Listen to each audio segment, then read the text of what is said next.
Hello, Internet user. Are you looking for more video thrills? Then you need to head over to Sony's Action Cam channel right now. You'll see some of the world's top athletes, adventurers, even animals using the Action Cam to capture crazy footage as they tackle slopes, rapids, racing tracks, and bike trails. And through all this, with features like advanced built-in image stabilization, the Live View remote, and GPS, the Action Cam by Sony delivers crisp, clear, full HD videos like you've never seen before in a compact, slick design.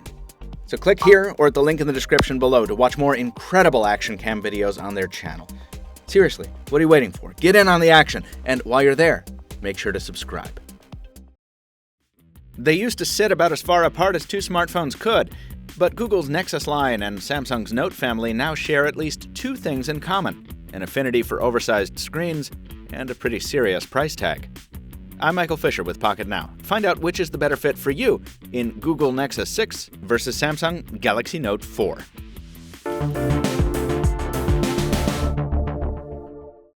This is a complicated comparison, so we're going to break it down into two simple sections: reasons to pick the Note 4 and reasons to go for the Nexus 6. Spoiler alert, the first section is a little longer. If you've been following our Note 4 coverage, you already know that we think it's the smartphone that best makes use of its phablet-sized screen. The Note's multi-window feature lets you do two or more things at once, whereas the Nexus, for now, confines you to a single full-screen app at a time. The S Pen stylus that gives the Note its name functions as both mini smartphone mouse and artistic implement, backed up by a digitizer that registers up to 2,000 levels of pressure sensitivity.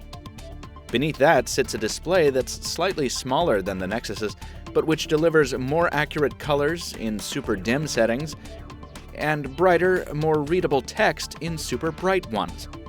The Note 4 also features Gorilla Glass 4 cover glass, stronger than the Nexus's Gorilla Glass 3.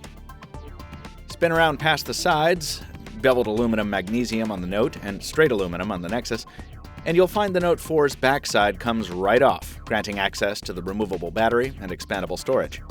You won't find any of that on the sealed-up Nexus, nor will you find the bevy of other pockmarks on the Note's casing: the added microphones for noise cancellation, the IR port for TV control, the fingerprint scanner on the home key, the blood oxygen, heartbeat, and UV sensor that powers the S-Health suite.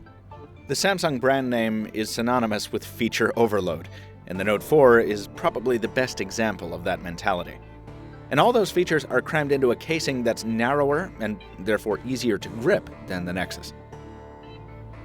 Both phones offer an optically stabilized camera, with the Note 4 edging out the Nexus in resolution on both front and rear shooters. The Note 4's shots are also better, if you're a fan of color and contrast like we are. The Note also takes full-resolution shots in 16:9 format, compared to the Nexus's 4:3. That's not necessarily superior, but it does fit most screens better. Video winner goes to the Note as well, with, again, enhanced color and contrast and much faster autofocus.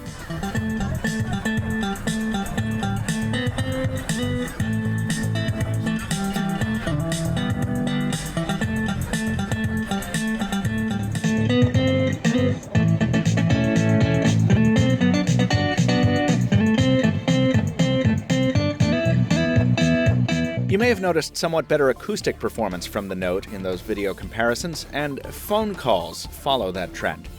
While our voice tests have been close, callers have said they prefer the Note 4 for clarity and background noise suppression. Another point for Samsung. The Nexus 6 isn't taking all this lying down, Natch. There are some reasons you might choose Google's outsized offering over Samsung's, beginning with price.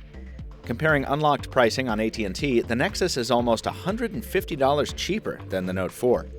Contract price difference is less notable at $50. And while you sacrifice a lot of utility for the savings, you get software that's much prettier in return. Stock Android Lollipop is gorgeous in its sherbet simplicity, much classier than Samsung's conflicted, at times gaudy TouchWiz. And since it's a Nexus, you get much faster updates to the latest version, as well as Qi wireless charging right out of the box, in case you're tired of being tethered to wires all the time. You don't need the Batwing logo in the center of the finger dimple to remind you that the Nexus 6 is a Motorola-made handset, Its metal-rimmed polycarbonate casing feels reassuringly sturdy, and the components within are coated with a water-repellent nano coating to prevent splash damage. The dual front-firing speakers aren't much louder than the Note 4's, but their positioning is worlds better, for obvious reasons.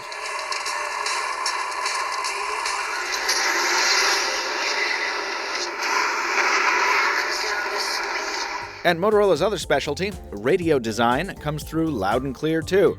With new Lte Band support, its 4G compatibility is essentially the best you can find in the Android world. Finally, if you're a developer looking for the best possible stock Android sandbox for your efforts, obviously an unlocked Nexus 6 is going to serve you much better than any other device. And that is, after all, how the Nexus family got its start. But this is a comparison for consumers. Consumers who, in our experience, like to get the most for their dollar. And for them, it's tough to recommend the Nexus 6 over the Note 4. The Note brings so much added utility that it's really more miniature tablet than blown-up smartphone. Its software shortcomings are largely cosmetic and can mostly be plastered over. Even if you never use its extra features, they're there for the 1 or 2 times a year they might come in handy. And even with all those features crammed in, its densely packed design makes the Note seem smaller than it really is. By contrast, the Nexus 6 seems not only oversized, but oversized for no real reason. As we said in our review, it's a fine smartphone, but it doesn't realize the potential of its large frame nearly as well as the Note 4. That fundamental confusion combines with the shortcomings in display, camera, and extensibility to make it the less finished, the less impressive of these two contenders.